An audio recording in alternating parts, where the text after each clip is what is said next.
ГСП онлайн. Городские новости сейчас. Воскресенье, 12:00. Арена Ледового дворца. Играют ветераны хоккейного спорта. В рамках городского первенства встречаются команды СМН и ИНТА 20 век. На 10-й минуте счет открывают гости. Спустя пару минут в ворота СМН прилетает еще одна шайба. Спортивную удачу ИНТы прерывает Александр Климов. До конца периода он забивает дубль. Первый отрезок игры заканчивается ничьей. Счет 2-2. Второй период становится для ухтинской команды менее продуктивным. 5 забитых шайб в наши ворота. Игра заканчивается победой гостей. Счет 7-2. Соперничество выдалось сложным. Команда ИНТы более мастеровитая. Однако ухтинские хоккеисты не расстраиваются и называют сегодняшнюю встречу полезным опытом. На данный момент команда СМН находится на 3-м месте в турнирной таблице.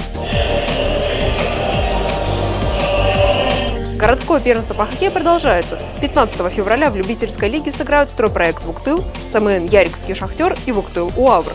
16 февраля в полдень в дивизионе «Ветеран» встретятся СМН против УАВРа, а в 13:30 на Ледовую арену выйдут мастера – хоккейный клуб имени Кольцова против детской юношеской спортивной школы.